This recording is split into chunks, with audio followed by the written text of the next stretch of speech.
예레미야 13장 15절로 27절 말씀 한 절씩 교독합니다. 너희는 들을지어다. 귀를 기울일지어다. 교만하지 말지어다.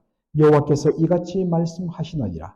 그가 흑암을 일으키시기 전, 너희 발이 흑암한 산에 그치기 전, 너희 바르는 빛이 사망의 그늘로 변하여 침침한 흑암이 되게 하시기 전에 너희 하나님 여호와께 영광을 돌리라. 너희가 이를 듣지 아니하면 나의 심령이 너희 교만을 인하여 은근히 곡할 것이며 여호와의 양무리가 사로잡힘을 인하여 눈물을 흘려 통곡하리라. 너는 왕과 왕후에게 고하기를 스스로 낮추어 앉으라. 관 곧 영광의 면류관이 내려졌다 하라. 남방의 성읍들이 봉쇄되고 열자가 없고 유다가 다 잡혀가되 온전히 잡혀가도다. 너는 눈을 들어 북방에서 오는 자들을 보라.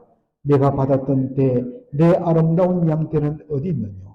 너의 친구 삼았던 자를 그가 내 위에 수령으로 세우실 때에 내가 무슨 말을 하겠느냐. 너의 고통에 잡힘이 구루하는 여인 같지 않겠느냐. 내가 심중에 이르기를 어찌하여 이런 일이 내게 임하였는고 하겠으나 내 죄악이 크므로 내 치마가 들리고 내 뒤 발뒤꿈치가 상합니다. 굳순이 그 피부를 표범이 그 반점을 변할 수 있느뇨. 할 수 있을진데 악에 익숙한 너희도 선을 행할 수 있으리라. 그러므로 내가 그들을 사막 바람에 불려가는 초계같이 흩으리로다. 여호와께서 가라사대 이는 내 응덕이요 내가 헤아려 정하여 내게 준 분기시니 네가 나를 잊어버리고 거짓을 신뢰하는 연구라. 그러므로 내가 내 치마를 내 얼굴에까지 들쳐서 내 수치를 드러내리라. 내가 다같이요 내가 너의 간음과 사특한 소리와 더러이 작은 산 위에서 행한 내 음행의 비루하고 가증한 것을 보았노라. 화 있을진저 예루살렘이여 내가 얼마나 오랜 후에야 정결케 되겠느냐. 아멘. 오늘 저는 어둠이 되게 하시기 전에 라는 제목으로 말씀을 전하고자 합니다. 여러분, 예레미야는 제가 지난번에도 언급했듯이 눈물의 선지자라는 별명을 가지고 있습니다.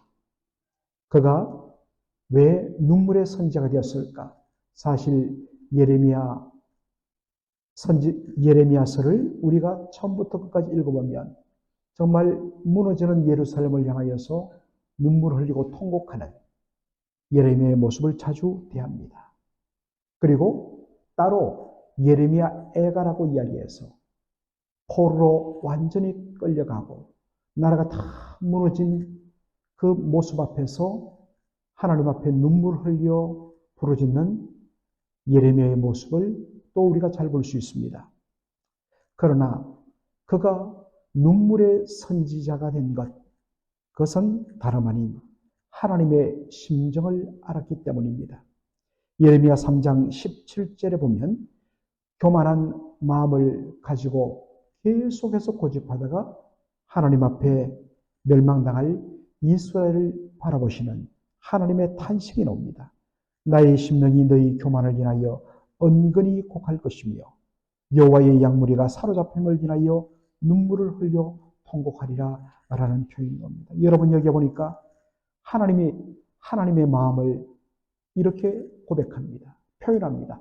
나의 심령이 너희 교만 때문에 은근히 곡할 것이며 교만하고 먹이고던 이스라엘 백성들을 향하여 하나님은 무섭게 다루십니다. 그런데 그들을 보면서 하나님이 은근히 곡한다.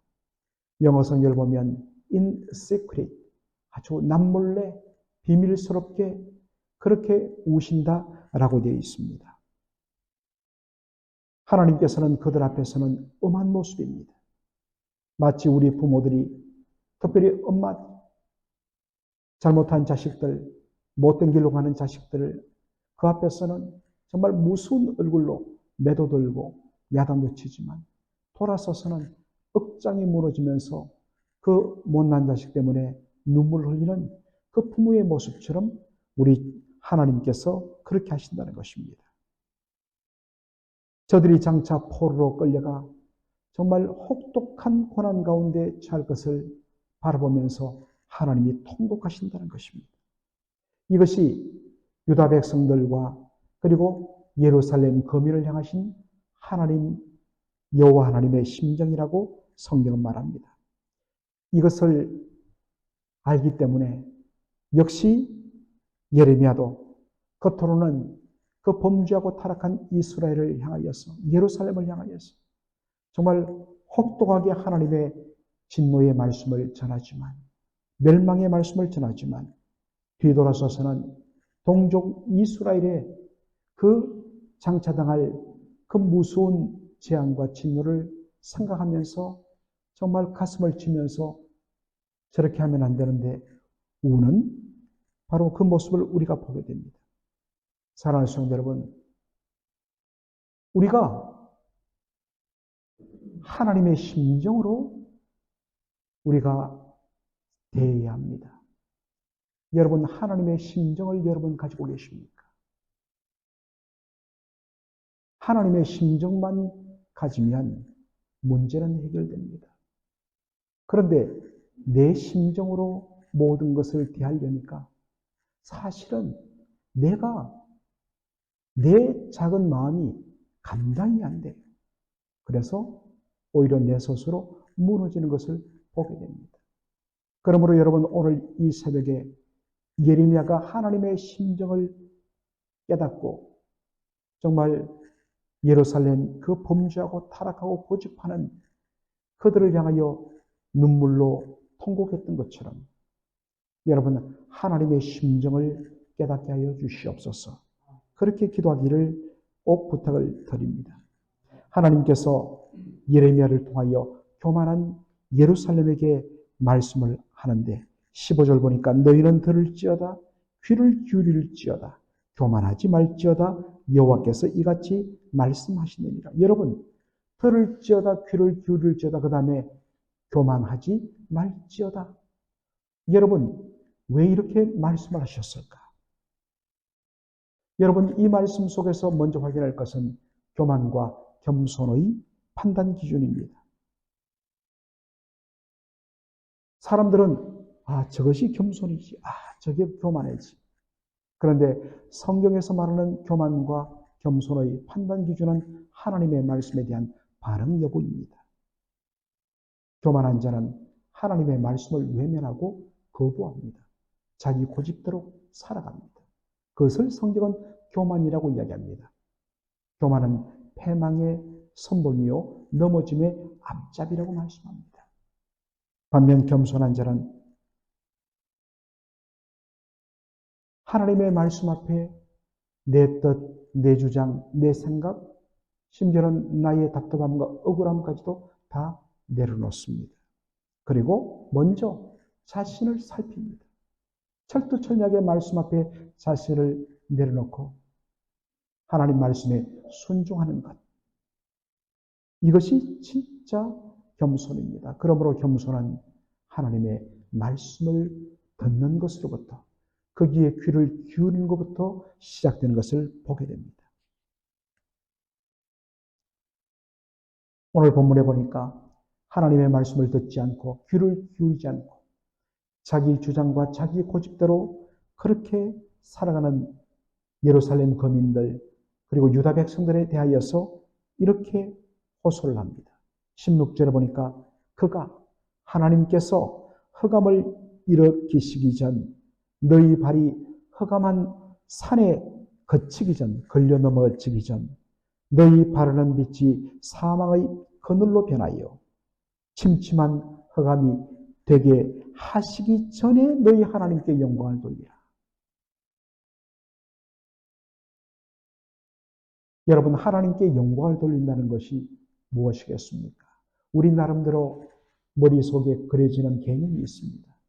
그러나 오늘 이 본문에서 진짜 하나님께 영광을 돌린다는 것, 하나님이 심판하기 전, 너희들이 완전히 흑암 속에 무너지기 전 하나님께 영광을 돌리라. 하나님께로 돌아오라는 것입니다. 회개하고 하나님께로 다시 돌아오는 것. 이게 진정 하나님께 영광을 돌리는 삶이라고 성경은 말합니다. 예레미야 13장 18절로 19절에 보니까 왕과 왕후에게 던지는 경고입니다.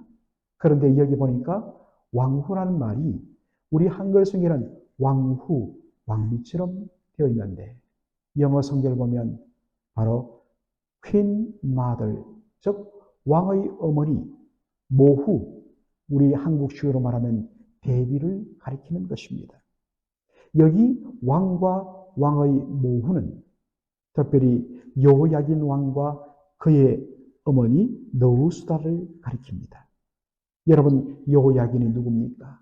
여호야긴은 바로 여호야김 왕의 아들로서 그의 아버지가 하나님 앞에 온갖 우상 범죄와 온갖 타락한 삶을 살다가 11년 만에 죽고 그리고 18살에 왕위에 오르는데 석 달 만에 바벨론에 의해서 예루살렘이 바로 함락이 되면서 끌려서 예루살렘에서 그의 어머니와 더불어 바벨론으로 포로를 갔던 이게 바로 주전 597년에 제2차 바벨론 포로가 되겠습니다. 바로 이 여호야긴 그리고 그의 어머니 너우수다에게 주시는 경고가 뭐냐니까 스스로 낮추어 앉으라는 것입니다. 모든 것을 내려놓고 하나님 앞에 철두철미하게 자신을 낮추며 엎드리는 것. 이것이 백성들의 왕과 사실은 그 왕 위에서 모든 영향력을 절대적으로 행사하는 그의 어머니 너우수다에게 주는 강력한 경고입니다. 백성들 앞에서 그렇게 하나님 앞에 자신을 온전히 낮추는 본을 보여주라는 것입니다. 그런데 여호야긴을 이제 구약성경이나 신약성경 예수님의 축복에 보면 여고냐라고도 그렇게 기록합니다. 여호야긴은 더욱더 교만합니다. 그리고 그렇게 된 원인은 그의 어머니 너우수다가 그렇게 만들었습니다. 결국에는 하나님의 말씀을 불순종하고 끝까지 교만하다가 왕위에 오른 지 석 달 만에 사슬에 묶여서 바벨론에 포로로 끌려가게 되는 것을 보게 됩니다. 예레미야 13장 22절로 27절은 온갖 수치를 당함에도 불구하고 끝까지 변하지 않고 고집하는 이스라엘 백성들에 대한, 여기 이스라엘이라는 것은 결국 그 당시에는 남왕국 유다만 남았기 때문에 남왕국 유다에 대한 하나님의 책망의 말씀을 주고 있습니다. 22절 보면 너희의 치마가 들리고 내 발 뒤꿈치가 상하게 될 것이라 라고 이야기합니다. 26절에 보니까 치마를 얼굴에까지 끌어올린다라는 표현이 되어 있습니다. 여러분, 그 당시 고대 근동 지역에서 바로 가장 여인에게 모욕적인 행동을 하는 것은 뭐냐? 바로 치마를 자르거나 치마를 위로 들어 올리는 것입니다. 그러면 정말 감추고 싶은 그러한 은밀한 부분이 드러납니다. 이것만큼 사람에게 수치스러운 것은 없습니다. 그건 남자들도 마찬가지입니다. 여러분들, 우리가 사무엘 하를 보면 다윗 왕이 암논 왕이 죽었다는 이야기를 듣고서 조문을 보냅니다.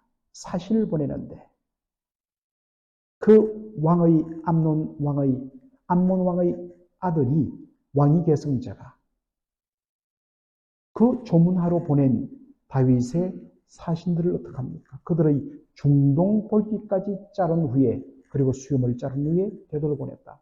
여러분, 중동 볼기란 것은 바로 엉덩이 부분을 가리킵니다. 그 부분에 옷을 자름으로 인해서 밑을 그대로 드러낸 것입니다. 이것만큼 모독적인 것은 없다는 것입니다. 특별히 여인에게 대하여서 치마를 덜추고 그 아랫부분을 드러내는 것은 바로 당시 창녀에게 주는 무서운 형벌이라 했습니다. 아무리 몸을 그런 식으로 파는 여인이라 할지라도 그래도 최소한 감추고 싶고 숨기고 싶은 분이 있는데 그 창녀에 대한 벌로서 바로 그 치마를 걷어 올려 완전 사람들 앞에 드러내므로 수치를 안기는 벌을 주었다는 것입니다. 감추고 싶은 비밀스러운 부분을 드러낸 것은 그 사람에게 말할 수 없는 수치와 모욕을 안겨주는 행위입니다. 그리고 여기에 발 뒤꿈치란 표현이 있는데 여러분 우리가 생각하기에 물론 문자적으로는 발 뒤꿈치입니다. 그러나 당시 그들의 언어 사용에 있어서 일종의 우리로 말하면 속어, 슬랭이 있죠. 발 뒤꿈치는 바로 사람의 생식기를 가리키는 언어였습니다. 그런 속어였습니다. 정말 그 감추고 싶은 그 부분을 완전히 드러내는 것, 이거 굉장한 수치요 모욕이라고 그랬습니다. 특별히 왜 하나님께서 그들에게 수치를 안기고 정말 치욕을 안기느냐, 그러면서 특별히 이러한 표현을 썼느냐, 그것은 오늘 본 마지막 때도 보겠지만 이스라엘 백성들이 범한 바로 영적인 간음 때문에 그렇습니다. 자신의 몸을 함부로 막 그렇게 내어 던진 그 정말 여인처럼 혹은 남자처럼 이스라엘 백성들은 오직 여호와 하나님 한 분만 섬겨야 되는데 하나님 아래 다른 우상에게 바로 제사하고 그들을 섬기면서 영적인 간음을 했기 때문에 바로 그들의 그 죄악에 대하여서 그들이 당할 수치와 치욕을 표현하기를 내가 너희들을 그치 수치스럽고 감추고 싶은 부분을 덜쳐내면서 너희들에게 치욕을 안기리라 하나님 말씀하시는 것입니다. 그런데 여러분 어떻습니까? 하나님이 이스라엘 백성들이 왜 멸망할 수밖에 없는가를 보여줍니다. 보통 사람이 정말 치욕을 당하고 너무나 부끄러운 부분이 드러나면 다시는 내가 이것 안 해야지. 그 충족요법이라는 거 있지 않습니까? 우리 군대 갔다 오신 분들이 많지만은 보통 이 군대 사람들이 일을 아주 심하게 가는 사람이 있습니다. 잘 못 고쳐요. 그런데 군대 갔는데 일을 간단 말이죠. 그럼 고참이 일을 갈 때 막 정말 벼락같이 한번 내리칩니다. 그러면 이게 물론 일종의 공포지요. 이게 머릿속에 딱 입력되면서 그다음부터는 그걸 갈질 않아요. 한번 사람이 아주 혹독한 일을 겪고 나면 다시는 그 짓을 안 하는 것이 정상입니다. 그런데 문제는 이스라엘 백성들이 어떻게 하느냐? 그것을 버리지 못하고 계속 그 짓을 한다는 거예요. 그래서 망한다는 거예요. 그래서 하나님이 주시는 그 유명한 탄식이 있습니다. 23절에. 구스인. 여러분, 구스인은 보통 이집트 남쪽에 있는 바로 수단과 이디오피아 지역을 뜻합니다. 그들의 피부가 아프리카 사람들이기 때문에 아주 검습니다. 그것은 비누로 빡빡 문질러도 그 피부는 변하지 않습니다. 그리고 표범도 마찬가지입니다. 표범은 얼룩달룩한 반점을 가지고 있습니다. 그거 못 바꿉니다. 염색을 해도 여러분 마찬가지지 않습니까? 염색을 해도 결국에는 조금만 한 두 주 지나면 다시 하얀 부분이 올라옵니다. 못 바꿉니다. 그 어떤 염색약으로도 근본적으로 흰머리를 영원히 바꿀 수는 없습니다.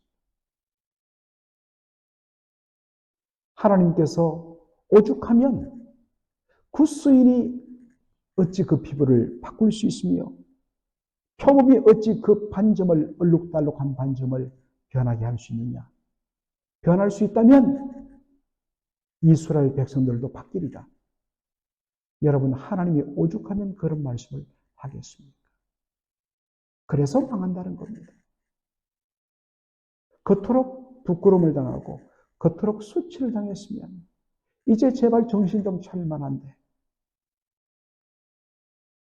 하나님이 끊임없이 정말 여러 가지 일들을 통하여서 사인을 주심에도 불구하고 끝까지 내려놓지 않고 고집하면 결국에는 최종적으로 멸망의 심판을 받을 수밖에 없다는 것입니다. 여러분, 이것을 자신에게 한번 생각해 보십시오. 정말 이것 내가 아직도 해결하지 않고 이것 아직도 내가 내려놓지 않고 때로는 이런 일로 인하여서 내가 여러 가지 어려움을 겪었는데 그래도 아직도 내려놓지 않는 것. 정말 하나님 앞에 목숨 걸고 매달려 구해야 됩니다. 하나님, 돌아서게 하여 주옵소서. 제가 돌아서서 하나님 앞에 영광을 돌리게 하여 주옵소서. 아니, 돌아서서 제가 하나님의 은혜를 회복하고 살아나게 하여 주옵소서. 그렇게 구하는 저와 여러분 되기를 주의 이름으로 축원합니다. 아멘. 살아계신 우리 아버지 하나님, 은혜와 사랑을 감사드립니다. 오늘 우리 주님께서 예레미야 13장 15절로 27절의 말씀을 통하여서 겉으로는 패역하고 타락하고 교만한 이스라엘 백성들에 대하여 정말 말로 다 할 수 없는 분노와 극한 책망을 쏟아내시지만은 돌아서서는 은밀하게 우시고 통곡하시는 하나님의 모습을 보게 됩니다. 오 주님, 우리도 하나님의 심정을 알게 하여 주옵소서. 하나님의 심정으로 울게 하여 주시고 하나님의 심정으로 애통하는 저희들 되게 하여 주시옵소서. 아버지 하나님께서 흑암을 일으키시기 전에 발이 캄캄한 산 돌부리에 걸려 넘어지기 전에 완전히 인생이 한 풍풍간할 수 없는 침침한 흑암에 잠기기 전에 돌이켜 하나님 앞에 영광을 돌리라고 하나님께서 오늘도 애타게 우리를 부르시는데 여전히 내 뜻, 내 주장, 내 고집 그것을 바꾸지 않고 고집하는 저희들은 아닌지 오 주님 돌아보게 하여 주옵소서. 다시 주께로 돌아가는 저희들 되게 하여 주시옵소서. 예수님의 이름으로 기도합나이다. 아멘.